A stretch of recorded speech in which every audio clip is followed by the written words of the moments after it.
Pakistan cricket board के chairman Mohsin Naqvi ने Pakistan cricket team के कप्तान को तब्दील करने से मुतल्लिक बात की है। लाहौर में पाकिस्तान क्रिकेट बोर्ड के चेयरमैन मोहसिन नकवी ने मीडिया से गैर रस्मी गुफ्तगू करते कहा कि लोग सर्जरी का पूछ रहे हैं। कभी कोई फैसला गुस्से में नहीं करते, जल्दबाजी के फैसले अक्सर नुकसानदेह होते हैं। उन्होंने बताया कि हेड कोच गैरी क्रिस्टन ने रिपोर्ट जमा करवा दी है। रिपोर्ट में उन्होंने वर्ल्ड कप में कारकर्दगी से मुतल्लिक तफसीली बताया है। हेड कोच गैरी क्रिस्टन और अजहर महमूद को बातचीत के लिए बुलाया है। साबिक क्रिकेटर्स से राब्ते में हूँ, क्रिकेट की बेहतरी के लिए मशवरे ले रहे हैं। इन साबिक क्रिकेटर्स के साथ राब्ते में हूँ जो क्रिकेट को बेहतर करना चाहते हैं। वो साबिक क्रिकेटर्स मामलात देखेंगे जिनकी रोजी रोटी मुख्तलिफ टीवी चैनल्स पर बोलना नहीं है। टीम में सर्जरी से मतलब कुछ इल्म नहीं। शाहीन आफरीदी क्रिकेट टीम में बड़ी सर्जरी पर तैयार। चेयरमैन पीसीबी बयान से थोड़ा पीछे हट गए।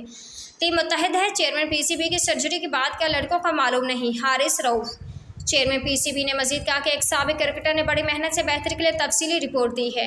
मुझे आए 4 महीने हुए हैं, यहाँ बहुत कुछ ठीक होने वाला है। सोशल मीडिया पोस्टर्स देखकर फैसला करता हूँ, ना करूँगा। पीसीबी सोशल मीडिया पोस्टर्स से ना चल रहा है और ना चलने दूंगा। दिन में पीसीबी या मेरे खिलाफ 4 पोस्टें करें, कोई फ़र्क नहीं पड़ता।